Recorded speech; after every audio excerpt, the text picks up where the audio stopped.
Okay, so I'm putting the recording in progress because we actually keep a record of all of our tea lectures so that we can use it as an archive for future references.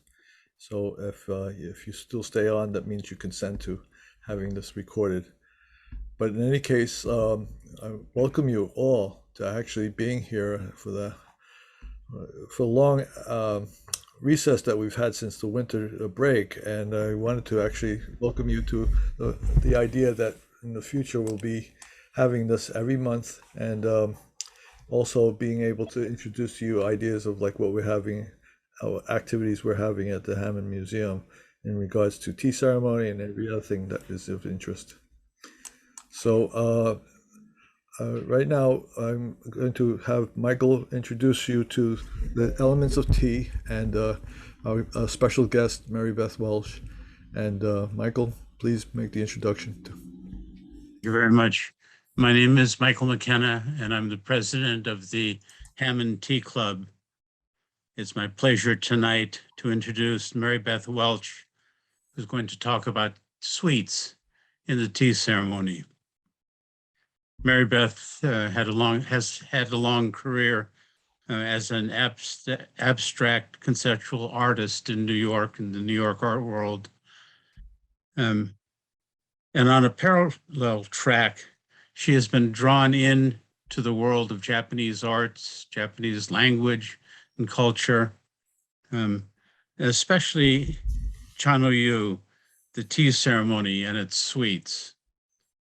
If I tried to list all of the demonstrations and programs and lectures that Mary Beth has created over the years dealing with Japanese sweets, we wouldn't have time for any of the program we want to show you. So just let me just say that there's really no one that I'm aware of who's so qualified and able to bring to this fascinating world of the tea ceremony and the sweets as Mary Beth. So we'll ask her to take us through this discussion, and we'll have a questions and a few comments after the program. Mary Beth, all yours. Thank you so much. That was really a lovely introduction, and it's a pleasure to introduce these to your guests. So I'm just going to dive right in. So today I'm going to introduce Wagashi and their relationship to nature and art, such as decorative painting, literature, and poetry.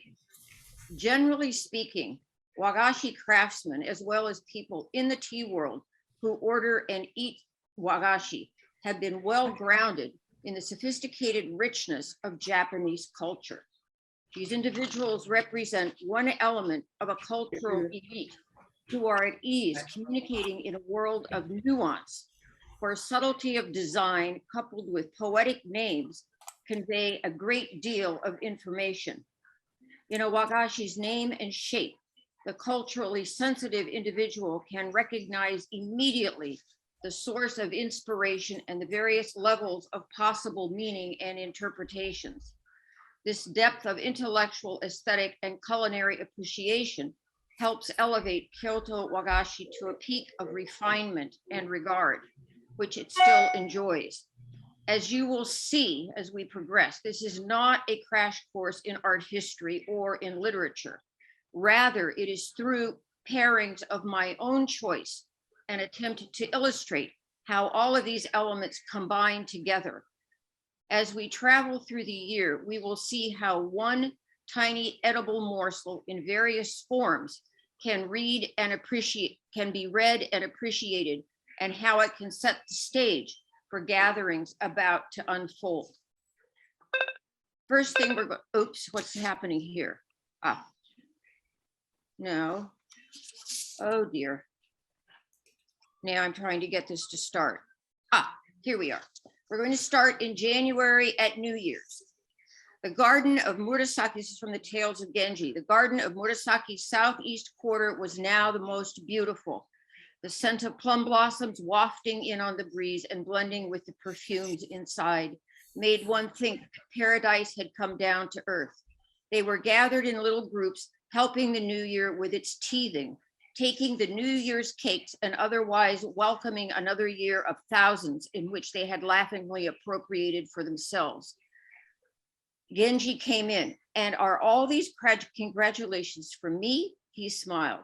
But you must have little wishes of your own. Tell me what you are, and I will then think of something that you forgot. He seemed the very incarnation of New Year's gladness. Chujo thought herself privileged to speak. Assured by the mirror cake or the Kagami Mochi that 10 centuries are in store for your august lordship. He went to his daughter's room. Her page girls and young serving women were out on the hill, busying themselves with seedling pines, too intoxicated with the occasion, it would seem, to stay inside.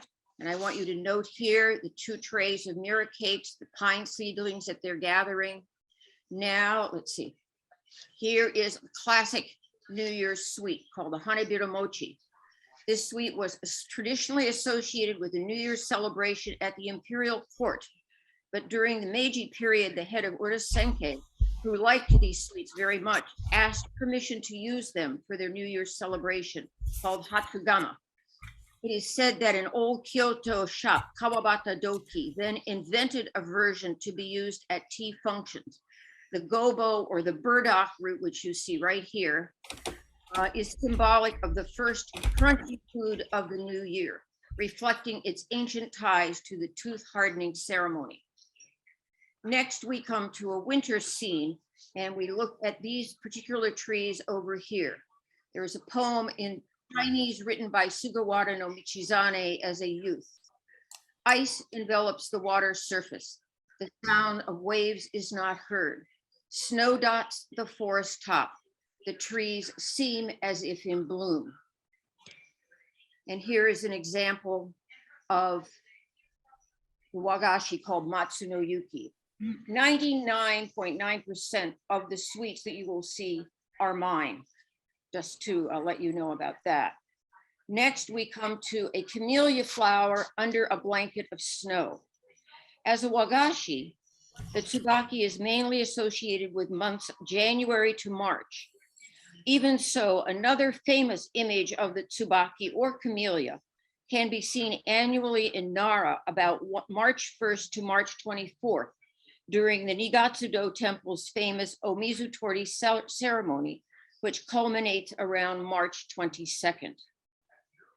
The water drawing ceremony, the sounds of monks' wooden clogs echo loud and icy by Basho.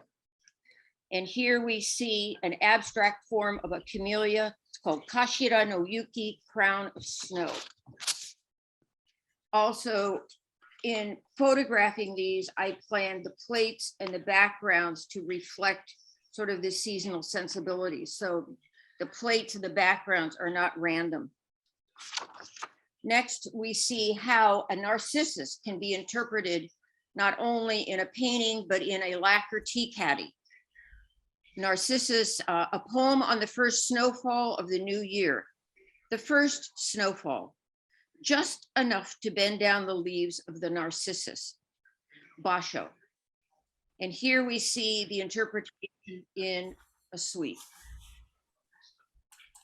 Here we have gradually here and there, as we move in down the seasons, tiny shoots thrust their heads above the ground.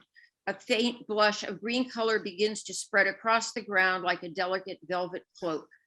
The air changes from the cold crispness of winter to air still cold, but with an invigorating tinge of warmth, indicating that spring is arriving. There is an indescribable scent in the air one recognizes, one always the same. It is the scent of transition. And here we come to a sweet called shitamoe, or sprouting shoots beneath the ground.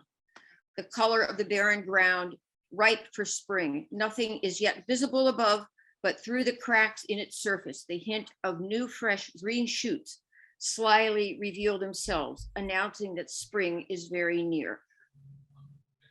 Next, we have, as Genji looked out at, we see two examples of spring, one in a Natsume and one in a little shikishi painting.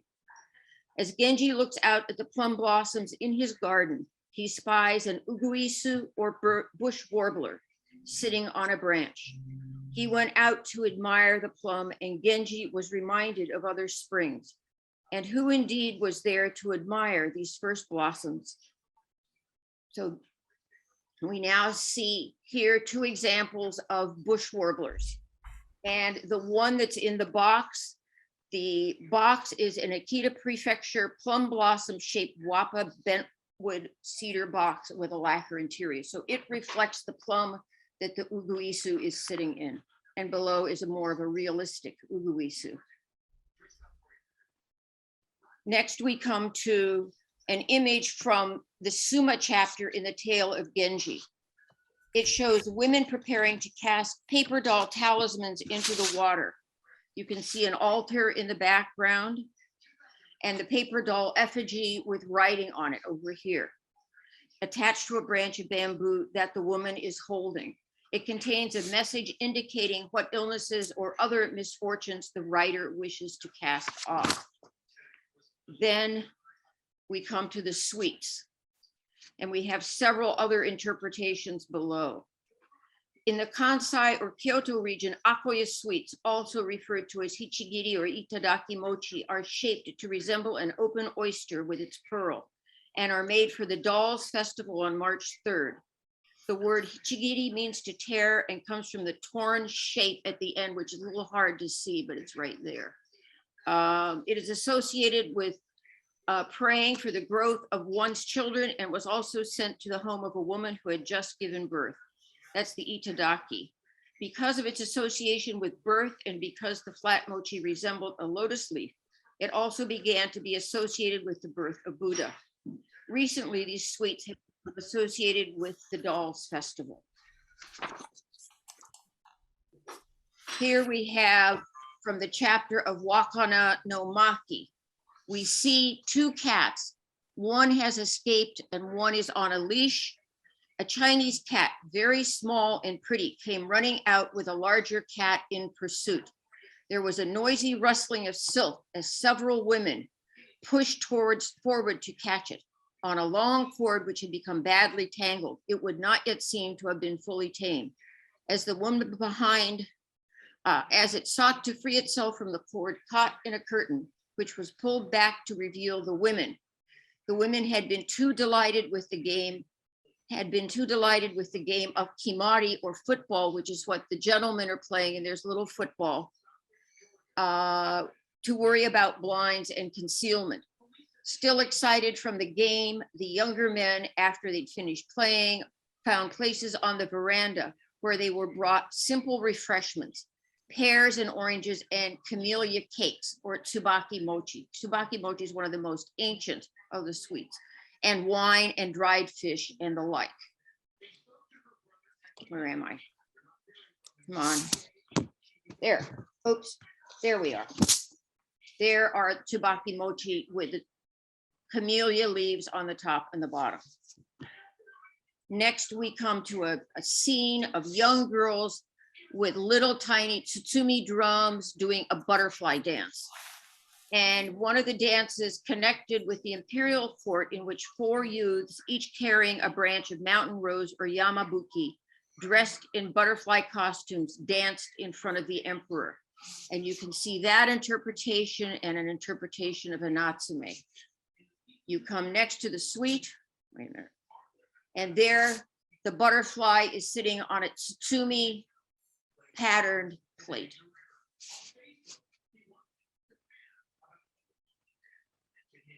Okay, hold on a minute. Here we go. Oops, let's go back.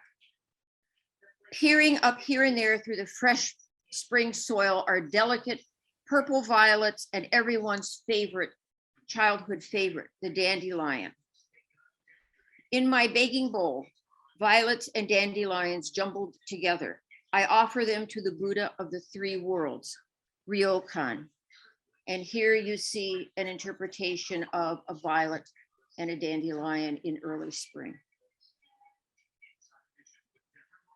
Playing in the spring garden, Sakura Mochi, Mizuhara Shuoshi. And here we have the Kansai or Kyoto style Sakura Mochi, which uses a kind of dry boiled rice originally made by nuns at the Domyoji Temple in Osaka to make the sweet's outer skin. Pickled cherry leaves, which are edible, are wrapped around it. Here we see a family buying dango at an outside street seller. Every year, under the magnificent canopies of blossoming cherries, people gather to celebrate the coming of spring. Everyone enjoys food, sake, song, and dance. Dango, a simple food with a long history, is ever present.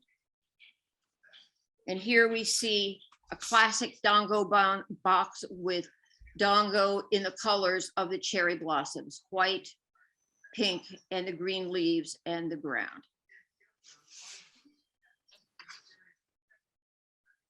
Here we see an image of cherry blossoms on a bank. This is a Shinobazu pond.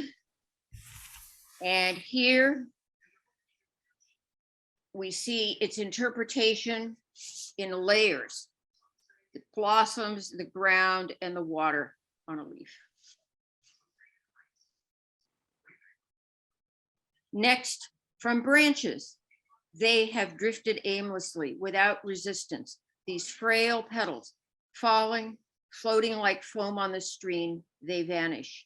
Sugano no Takayo. And this sweet coming up is called Yukuharu, or departing spring. Next, we have just some delicate yellow flowers. And the next slide shows a kusanohana, or a grass flower. Next, there was a letter from the abbot of one of Nakanokimi's women. These are the earliest fern shoots you can see right here, also interpreted in a natsume. Offerings from certain of our acolytes. The note came with shoots of bracken and warabi, arranged rather elegantly in a very pretty basket right there. This is from the Tales of Genji. And here we see two interpretations: the classic warabi mochi and a manju with a warabi brand on the surface. Koi nobori, or carp streamers, popular during Boys' Day festivals, flutter in the wind. Because carp can leap high and swim successfully against strong currents, they have come to represent aspiration, courage, endeavor, and success. Koi also means purpose and love. Behind the fluttering carp streamer is a banner, which is similar to the shape of a warrior's standards. But instead of the family crest, which it would traditionally have displayed, there is a painting of an iris. And in the next slide, we see the classic kashiwa mochi wrapped in oak leaves in a kashiwa dye. And below it, we see interpretations of koi nobori in 3 colors. Right. Here we have, at the edge of the marsh, in the Tales of Issei, some men who were traveling from Kyoto to the eastern provinces stopped to rest at a place called 8 Bridges in the province of Mikawa. The reason the place was so named is that the streams that joined there formed a spider web, and thus 8 bridges had been set up. In the marsh, some flags, which is the kakitsubata iris, were blooming elegantly.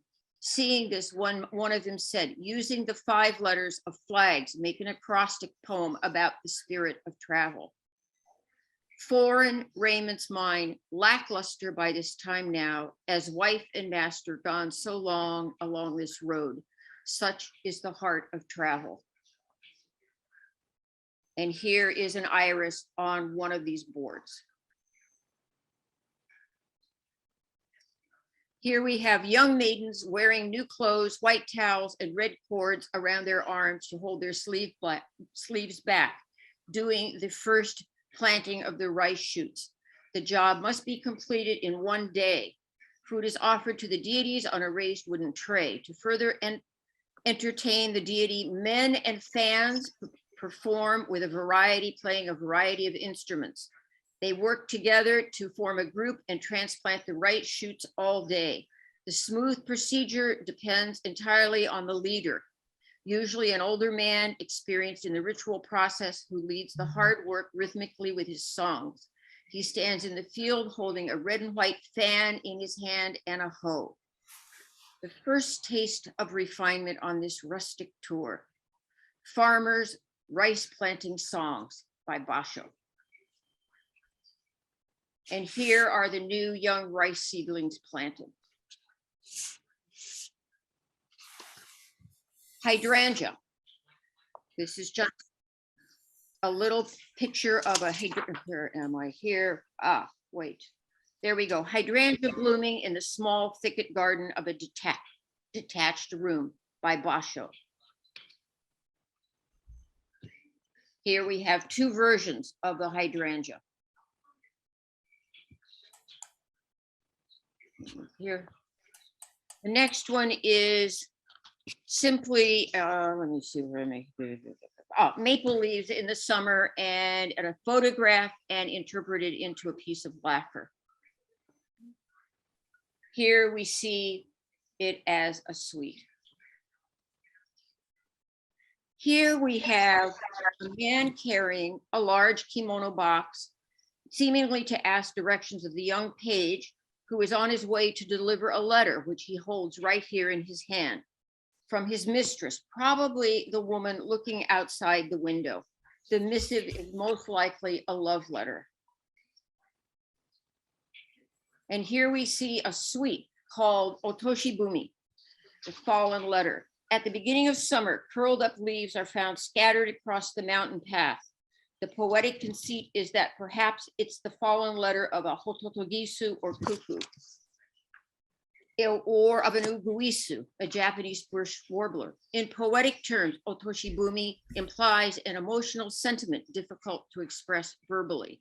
The feeling is instead put into writing form and dropped in a conspicuous place where it will be found by the individual to whom the communication is directed. Because the curled leaf looks like this type of dropped letter, it is given its ornate name. Okay, here we go. Here we have a young woman and her servant picking irises as it begins to rain. Here another bird, a hototogisu or nightingale, visible in the upper corner, is flying overhead. Such a poem calls to mind the Kokinshu poem. Nightingales sing in the sweet purple iris of the 5th month. I am unmindful of the warp on which we weave love's pattern. Anonymous. And here is the suite of a bird in a pool of rain on a plate of leaf, a leaf plate. Next, we see a scene of Tanabata. I'm not going to explain the whole thing, but of bamboo leaves, which you have over here, where you have wishes tied to them. They're on a pole, and that's what we're going to focus on at this moment. And here is the suite of sasa leaves in a bamboo basket that reminds one of the paper cardboard that the thread would be wrapped around in both directions. Next, we have snail right up here. A little snail traces paths across the grasses in the evening coolness. These delicate creatures are most abundant when humidity is high. Seeing a snail perched on a bending blade of grass adds a quiet charm to the summer evening. And here we have snails crawling across leaves in the summer.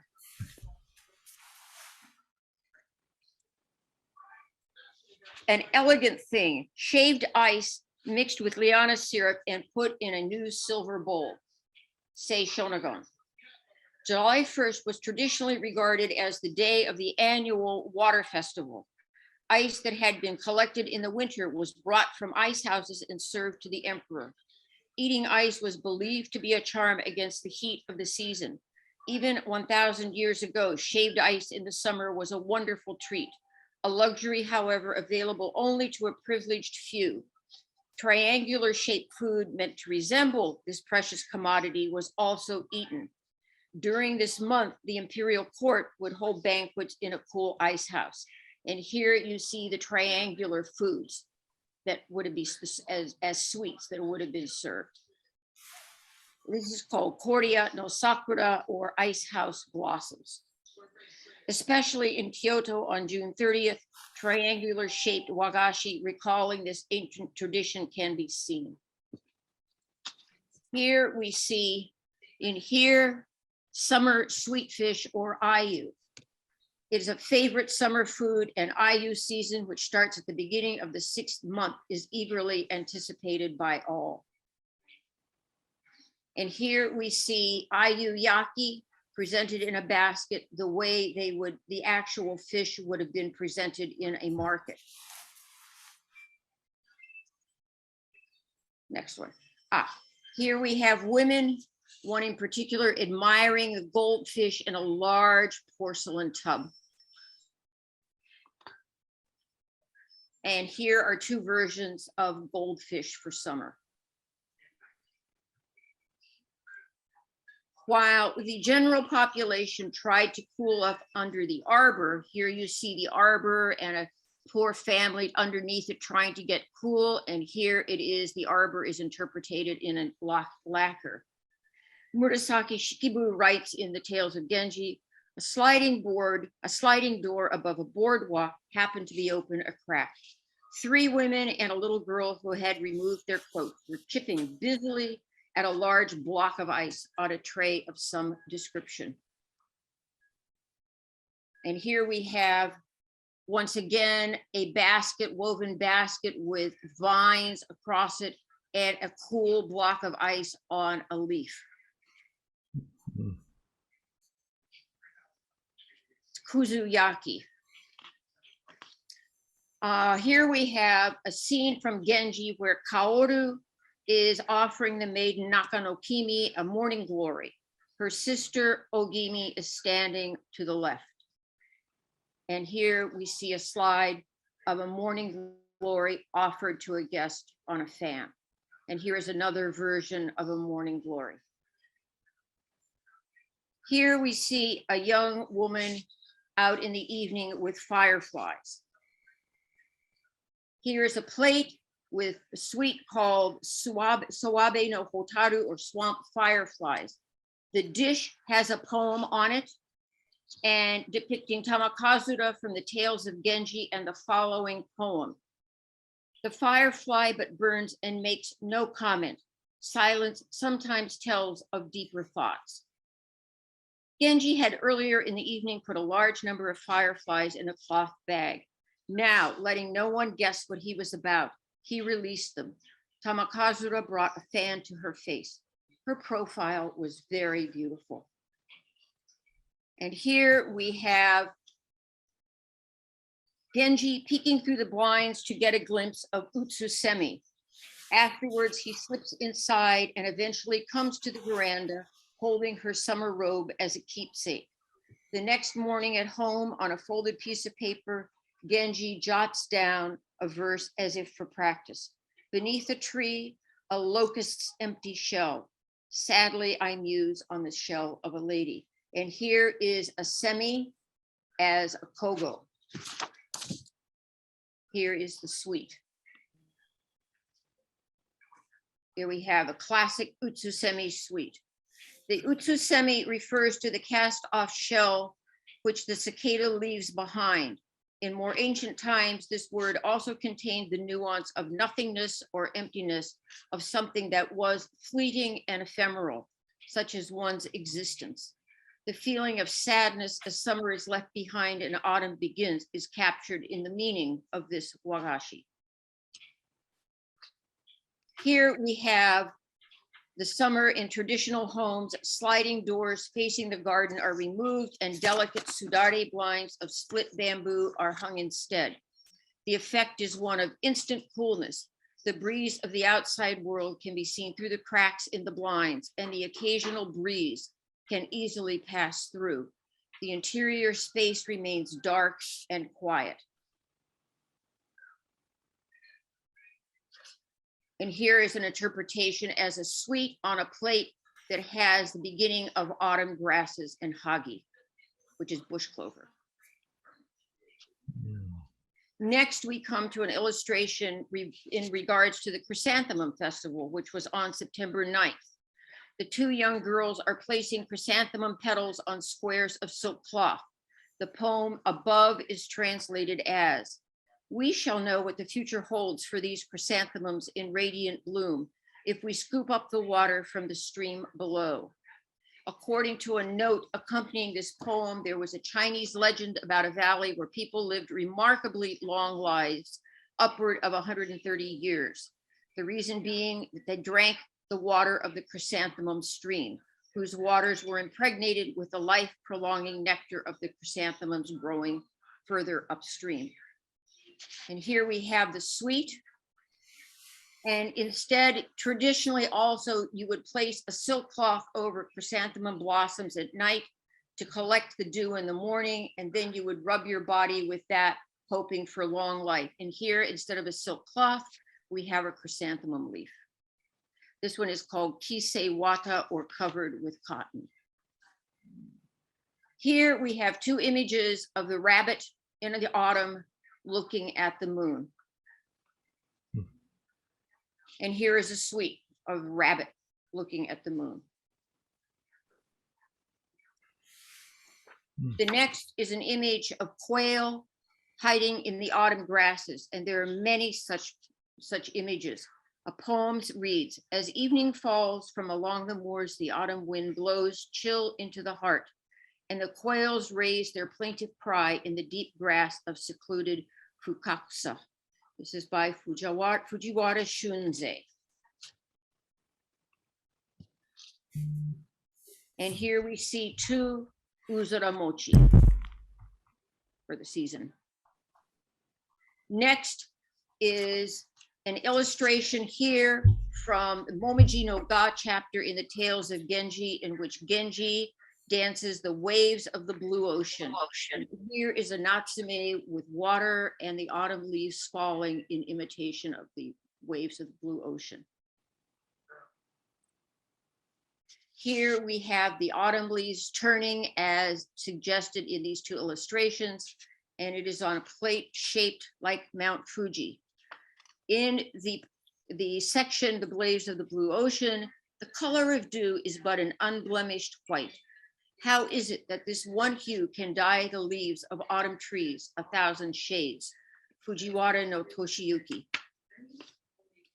As the autumn color of the leaves intensifies, the poetic feeling of sadness begins to seep in.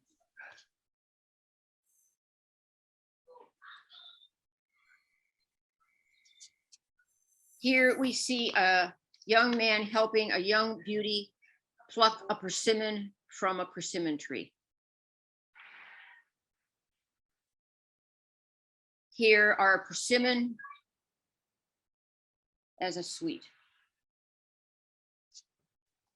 Here we have a picture of chestnuts. Yamano Ue no Okura's poem from the Manyoshu reveals how even in early times, foods such as melons and chestnuts were the favorite of children. When I eat melon, I remember my children. When I eat chestnuts, even more do I recall them. Whence did they come to me? Before my eyes they will linger, and I cannot sleep in peace. And here is a plate of chestnuts among the scattered autumn leaves. Here is a scene of geese in the evening flying over the moon. It reminds one of a scene, the Suma chapter in the Tales of Genji. Here is a suite on an unfurled letter, the geese flying over the moon. The image of geese flying across the deepening autumn moon. The poem in the unfurled letter is a Chinese poem, Wandering with General Ho in a Mountain Forest, by the Chinese poet Tu Fu, who is very popular in the Han period. Here we see two images of the moon, the Zangetsu moon, or the waning moon. This is in a bamboo basket form or a bamboo sculpture, And here it is on a tea utensil, the waning moon with the autumn grasses surrounding it. And here it is as a sweet.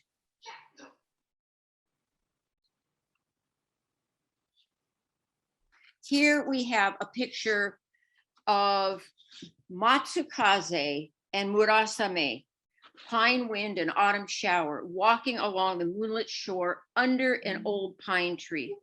They are both carrying brine dipping buckets. In looking at this scene, one is reminded of the lines of the No play. Here we see the brine buckets. So this also reflects this scene. In looking at this, okay, reminding of the lines of the No play Matsukaze. So then, is this the pine that marks the last remains of those who are called Pine Wind and Autumn Shower, two fisher maidens in days of long ago?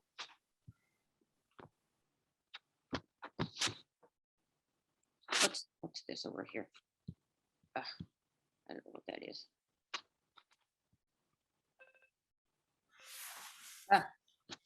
All right. Get rid of all of this stuff. Go away. I don't know what this is doing here. Edit.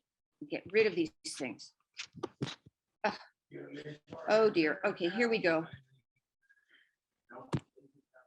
Okay, here is the next scene. Oh, don't tell me we're now. Oh, here we are. This suite is called Miyamaji, or Deep Mountain Path. And I linked it with this because it is a type of Matsukaze cake. Next, we see a kimono textile with mountains full of ivy leaves changing color. In the Issei Monogatari, a place called Utsutani Toge in Shizuoka Prefecture is mentioned. And it is from this place that this suite's name is drawn. A narrow road running along a deep mountain ravine is painted in deep autumn colors. Whether or not man is there to view the beauty of this scene, the brilliance of the foliage is enhanced by the sun's rays. And here we see the suite titled Stano Hosomichi, or Narrow Ivy Path. Next, we see, while in the West, when deer are thought of in late November, it is usually in association with the beginning of deer hunting season. There is, of course, also the overly cute image of Bambi. In Japan, however, deer have a much more dignified and poetic image. Typically, it is associated with autumn from August through October.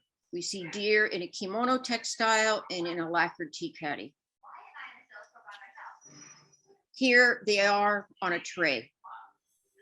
The deer mixed in with the autumn colors. Next, we see a statue of a wild boar in Kaninji Temple in Kyoto. And here we see Inoko Mochi, a sweet for the 11th month of the lunar calendar. The first day of the wild boar in this month celebrates the wild boar by eating the sweet called Inoko Mochi, baby boar mochi, on this day. And all illnesses are supposed to be erased and a long, healthy life granted. It is said that this custom of Chinese origin is related to harvest time, because the wild boar bears many offsprings. Praying for the prosperity and health of one's descendants became associated with this day. In tea, this is the day that the roe or sunken hearth is opened and the misfortunes of fire are symbolically avoided. On this special occasion, many tea people serve this sweet. Here we have a mountain path in a very, very snowy scene. Here we have a winter scene called Fuyu no Yamaji, or Winter Mountain Path. Next, we have one flower often used for Chabana, which is a flower arrangement in the tea room during the colder months of the year, is the Camellia, which blooms throughout the countryside while other flowers are scarce. even though the camellia has been widely shunned by Japanese because the flower or its head unexpectedly falls off while in full bloom, giving an inauspicious feeling, in Chanoyu, it is loved for its quiet beauty, falling bravely in its prime. It makes us ever so keenly aware of the evanescence of late nature. And here we have a type of camellia called a sazanka on a plate that has a camellia motif. Oh. Next, we have an image of a grand old pine blanketed in snow. And the significance of this tree when it's covered in snow is most keenly felt. It has become to represent endurance in the face of hardship and timelessness in the face of change. Here is a poem. At year's end, when snow blankets all the earth in white, then at last, the pines who know no autumn glory stand forth in all their splendor. Kokinshu. And here is a pine covered in snow. Finally, we have a scene of courtiers playing in the snow, rolling up balls, throwing snowballs. And the last image is a yuki mochi, or a sweet displayed as a snowball. And we have just now gone through an entire year. Thank you very much. Oh, Amazing. Mary Beth, could you actually switch the share off so we could go back to? Yes, I can. Okay, Stop share. There we go. great. Mary Beth, you started off saying that you didn't plan to give a crash course on Japanese art or literature. Well, But not I in an have- academic sense, because I am not an academic. Well, you did better than most academics I've ever run into in being able to pull together these images, Mhm. the poetry, Yeah. and then the sweet. It's really, I think I could probably spend the next week trying to go through each of those connections that you Yeah. make. Well, there and are more. I understanding think them. it's just a snippet, but I mean, that's how I Amazing. look at things. You know, it's just Very the good. way I see the world of sweets. So I'm glad you enjoyed it. Other comments or questions to Mary Beth? Oh, that's great. Comments, questions? I think I'm unmuted. Am I unmuted? Yes. No? Unmute now. Alice? Hit the unmute. How's that? That's Is that good. better? There you go. Okay. Yes. Thank you. I absolutely loved the interpretation of the art or the ceramic, and then what you did with it. I mean, so many of the images were exquisite. I mean, there's no other way I could say it. And then the beauty of the sweet being so simple, visually simple. I mean, not really, but you kind of like put it all into its essence in a very little, and I'm sure delightful, I wish I could have one of those sweets now, sort of way. Thank you. That's what sweets are all about. And most of the people who make them and who are involved in tea are very well aware of how you can be very reductive in your Yes. sweet. You can also be extremely realistic, like in the one hydrangea ajisai sweet that had all the little petals stuck on it. The one that I was most curious about, and probably I see her. is the gelatin with the fish in it. Oh, That's the yes, part. Oh yes. my God, that is so gorgeous. Oh, thank you. My little pond with my little goldfish swimming in there. Now, can I ask a sort of technical question? I mean, I do cook, so can. it makes sense to me, kind of. So I don't bake as much, but anyway, so it's a clear gelatin. You must have to carve it out of another gelatin, or how do you make? The one with just the goldfish on the plate? You mean? Yes, and then there's something, That's then there's like a pond almost, but Oh, it's the gelatin. pond, no, the little fish I hand sculpted, and Out of then what? it's put in the gelatin along with the little rocks. But the timing is the most crucial.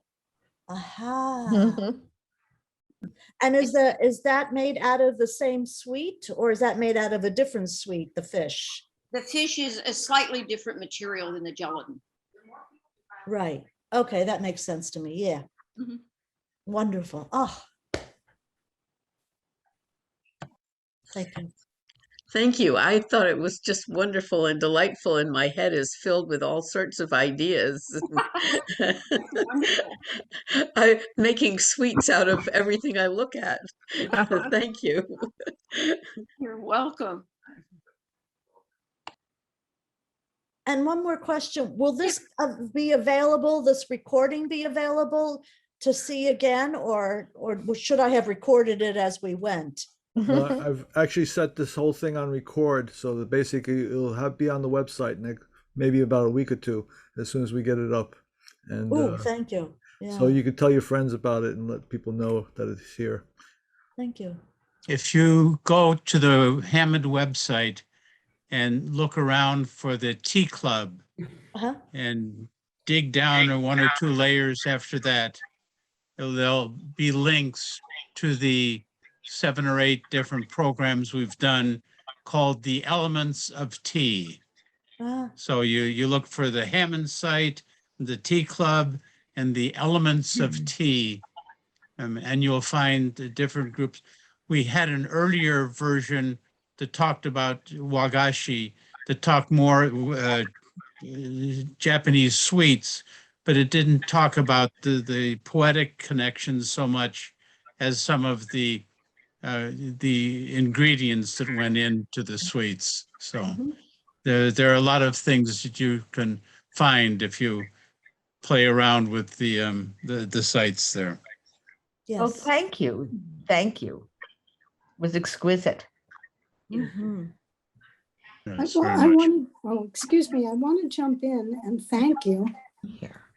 and say that I think the most amazing thing for me, apart from the fact that I had no idea that there was such a great variety, was that I didn't know anything about this, but you explained it in such a clear way that it all seems so obvious to me now.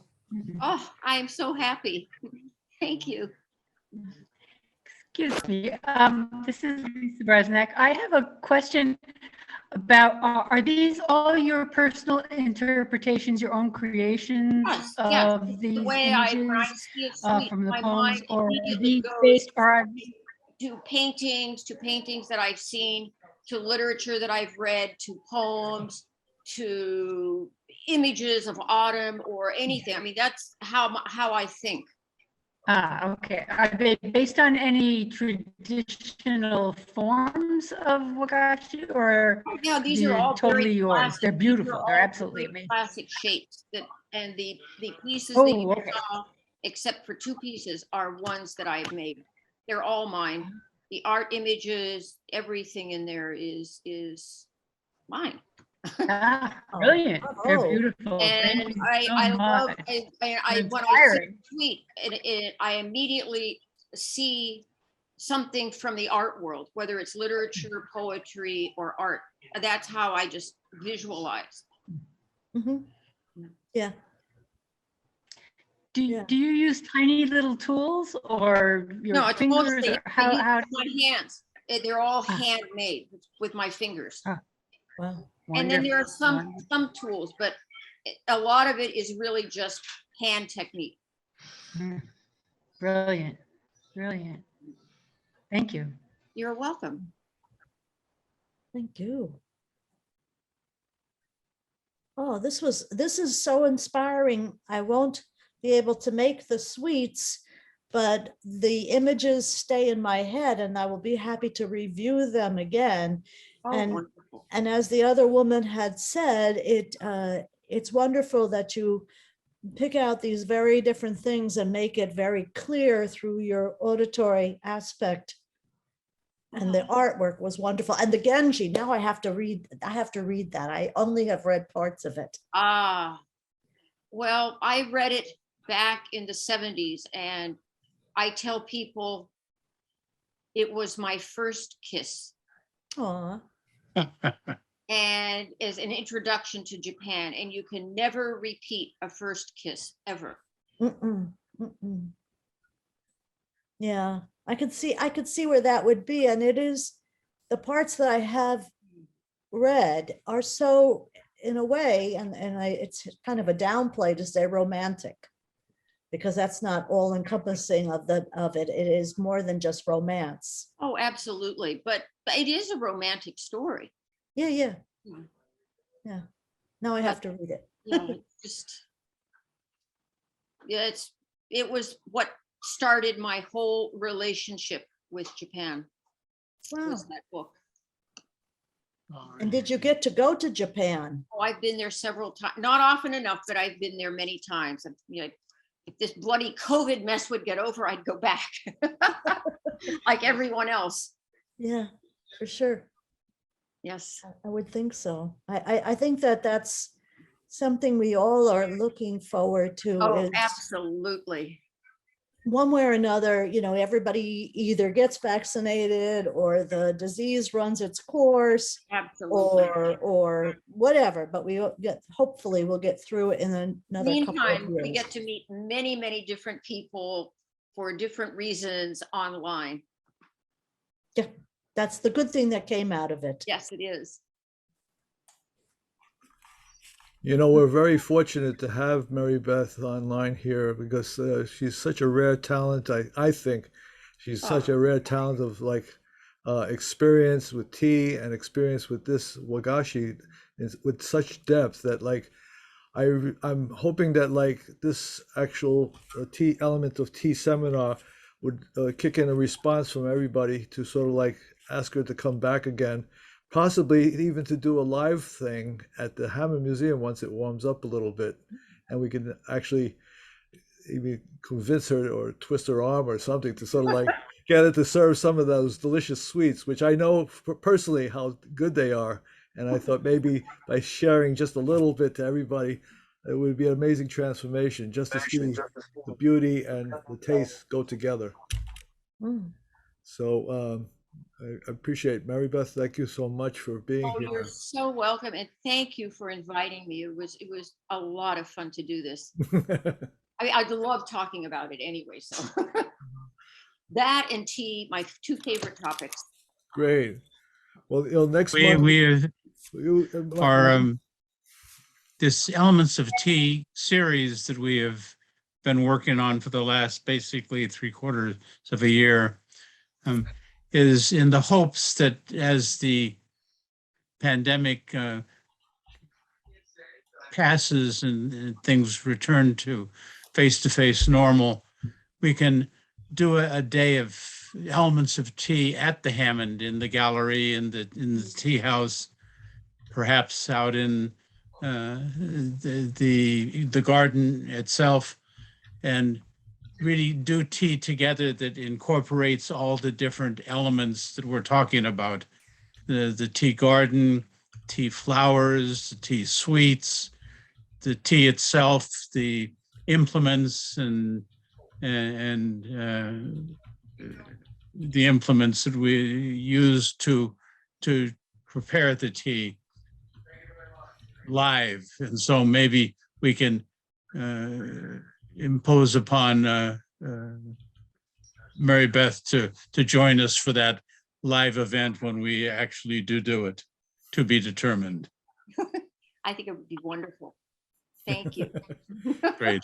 Well, thank you so much. And Thank you. again, we'll keep in touch for next week for the next tea event, and also keep your ears out because we're also thinking of having a tea festival when the weather warms up, perhaps even before the opening. We're not sure of the exact date, but do keep in touch with the museum, and actually we look forward to seeing you again soon, live as well as virtual.